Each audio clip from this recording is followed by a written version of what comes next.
Hello everyone, my name is Vatsala Sharma. आज हम new topic discuss करेंगे अकाउंट्स का, दैट इज़ जर्नल। बहुत बेसिक सा टॉपिक है, यहीं से हमारा न्यूमेरिकल पोर्शन स्टार्ट होता है। जर्नल का मतलब होता है कि जो हमारी बिजनेस में डे टू डे ट्रांजैक्शन होती हैं, ठीक है, हमारे बिजनेस में डे टू डे कितनी ट्रांजैक्शन हो जाती है, तो उन ट्रांजैक्शन को हम जिस बुक में रिकॉर्ड करते हैं उस बुक को हम जर्नल बोलते हैं। ठीक है, और सबसे पहले ट्रांजैक्शन हमारी इस बुक में रिकॉर्ड होती है, इसलिए इस बुक को प्राइम एंट्री भी बोला जाता है। ठीक है, इसकी डेफिनेशन है, it is a book of prime entry और a book of original entry. Original entry क्यों बोला है? क्योंकि जो जैसी हमारी ट्रांजैक्शन रियलिटी में हुई होती है ना, हम वैसी सबसे पहले इसी बुक में रिकॉर्ड करते हैं। और हम ट्रांजैक्शन रिकॉर्ड कैसे करते हैं, किसके बेसिस पर रिकॉर्ड करते हैं? On the base of invoices, bills, vouchers, cash memo, जैसा इनमें लिखा होता है, मतलब जैसा bill, invoices, memo, cash memo, vouchers में लिखा होता है, जैसा इनमें लिखा होता है हम वैसे ही ट्रांजैक्शन को रिकॉर्ड करते हैं और सबसे पहले इसी बुक में रिकॉर्ड करते हैं। ठीक है, in which transaction are first recorded in a chronological order. Chronological order मतलब कि जैसे ट्रांजैक्शन हुई है, जैसे ये हैपन हुई है, हमने वैसे ही ट्रांजैक्शन को रिकॉर्ड करना है, या डेट वाइज कह लो। जैसे फर्स्ट जनवरी को जो ट्रांजैक्शन हुई वो सबसे फर्स्ट जनवरी की ट्रांजैक्शन सबसे पहले रिकॉर्ड की जाएगी, फिर सेकंड जनवरी की ट्रांजैक्शन उसके बाद रिकॉर्ड की जाएगी। मतलब जो ट्रांजैक्शन पहले हुई है उसे पहले रिकॉर्ड किया जाएगा, जो उसके बाद हुई है वो उसके बाद होंगी। जैसे फर्स्ट जनवरी की पहले रिकॉर्ड होएगी, सेकंड जनवरी की उसके बाद, थर्ड जनवरी की उसके बाद। ठीक है, मतलब लाइन वाइज चलता रहेगा, स्टेप वाइज चलेगा। क्रोनोलॉजिकल ऑर्डर का मतलब जैसे वो हुई है वैसे वैसे उन्हें रिकॉर्ड किया जाएगा। ठीक है, इसमें कुछ टर्म्स होती हैं जर्नल में जो यूज़ करते हैं। First, book of original entry, जो बताई दिया कि जैसे ट्रांजैक्शन हुई है हम वैसे ट्रांजैक्शन को रिकॉर्ड करते हैं। और किसके बेसिस पर? जो हमारे पास एविडेंस होते हैं, जो प्रूफ होते हैं, बिल्स की फॉर्म में, इनवॉइसेस की फॉर्म में, कैश मेमो की फॉर्म में, वाउचर की फॉर्म में। ठीक है, सेकंड जर्नल एंट्री, जो हम एंट्री रिकॉर्ड करते हैं जर्नल में उसे हम जर्नल एंट्री बोलते हैं। An entry recorded in journal is called journal entry.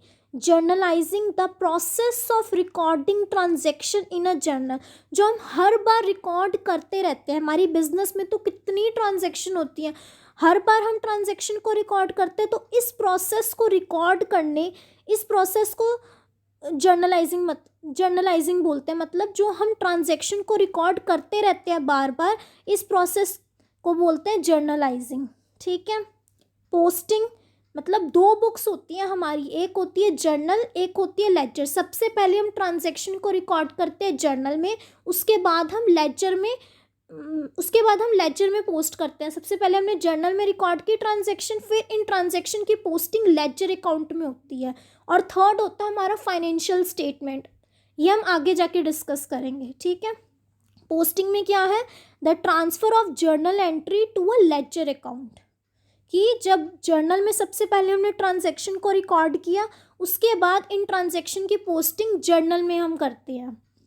Okay, अब हम इसका नेक्स्ट फॉर्मेट डिस्कस करते हैं कि जर्नल का फॉर्मेट क्या होता है। ये होता है हमारा जर्नल का फॉर्मेट। ठीक है, ये हमारा जर्नल का फॉर्मेट होता है। फर्स्ट होता है डेट या सीरियल नंबर। अगर हमें क्वेश्चन में डेट नहीं गिवन तो हम सीरियल नंबर लिखेंगे, डेट नहीं लिखेंगे। ठीक है, और अगर डेट गिवन है तो हम डेट लिखेंगे। फॉर एग्जांपल हमें डेट गिवन है, जैसे 1 अप्रैल 2018, 2 अप्रैल 2018, मतलब अलग अलग डेट्स गिवन है और ईयर सेम है, तब हमने हर बार ईयर नहीं लिखते रहना। 1 अप्रैल 2018, 2 अप्रैल 2018, 3 अप्रैल 2018, हर बार हम ईयर नहीं लिखेंगे। ईयर बस एक बार हमने टॉप पे लिख देना है और डेट्स लिखते रहनी चाहिए। अगर 1 अप्रैल है तो 1 अप्रैल, 2 अप्रैल है तो 2 अप्रैल, मतलब डेट हर बार लिखेंगे, लेकिन ईयर अगर सेम है तो ईयर बस एक बार टॉप पे लिख देना हमने। ठीक है, ऐसे हमने डेट लिखनी है। सेकंड हमारा कॉलम आता है पर्टिकुलर्स, कि इसमें हमने अपनी एंट्री को रिकॉर्ड करना है। अब जैसे मैंने नीचे एंट्री ली है, purchase goods for cash that is 5000, कि हमने गुड्स खरीदी हैं कैश में, तो गुड्स आए और कैश चला गया, तो दो आइटम्स ओपन हुई, एक परचेज और एक कैश। परचेज क्या है? हमारा खर्चा नॉमिनल अकाउंट में जाएगा, और नॉमिनल अकाउंट का क्या रूल है? डेबिट करने सारे एक्सपेंसेस और लॉसेस को, तो इसे हम डेबिट करेंगे परचेज को, तो परचेज को हमने डेबिट कर दिया। कैश क्या है हमारा एसेट, और एसेट किस में जाएगा, रियल अकाउंट में, और रियल अकाउंट का क्या रूल है, debit what comes in and credit what goes out. तो कैश हमारा ये जा रहा है तो इसको कैश को हम कर देंगे क्रेडिट। तो क्या एंट्री हुई हमारी, purchase account debit to cash account with ₹5,000। और मैंने पहले बताया था हमारा अकाउंट की 2 साइड्स होती हैं, दैट इज़ डेबिट और क्रेडिट। तो परचेज अकाउंट डेबिट में 5,000 टू कैश अकाउंट में क्रेडिट में भी 5,000, और इन दोनों साइड्स की अमाउंट हमेशा इक्वल रहेगी। Okay.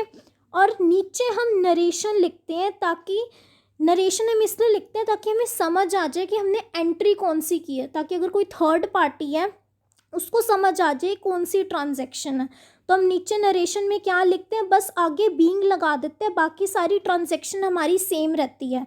Being the goods purchased for cash, ठीक है, मतलब जो भी ट्रांजैक्शन है वो ट्रांजैक्शन हम ऐसे कॉपी डाउन नीचे करके लिख देते हैं, लेकिन आगे बीइंग लग जाता है। जैसे हमने गुड्स परचेज किए कैश के लिए, तो इसकी नरेशन होएगी being the goods purchased for cash.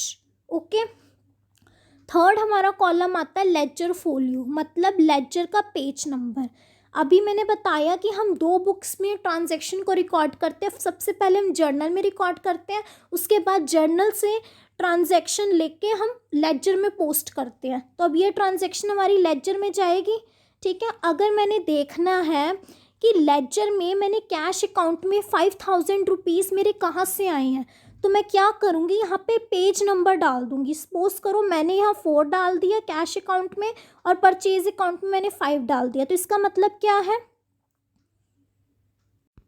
कि लेजर की बुक में 4th पेज नंबर पर कैश की एंट्री है, और लेजर की बुक में 5th पेज नंबर पर परचेज की एंट्री है। तो हमें इसे आसानी से पता लग गया पेज नंबर की हेल्प से कि लेजर की 4th पेज नंबर पर कैश की एंट्री है, और लेजर के 5th पेज नंबर पर परचेज की एंट्री है।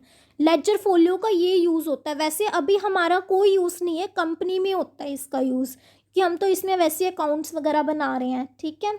और 4th कॉलम होता है डेबिट और क्रेडिट। ये आपको पहले बता रखा है कि हर अकाउंट के 2 साइड्स होते हैं, डेबिट और क्रेडिट, और इन 2 साइड्स की अमाउंट हमेशा सेम रहती है।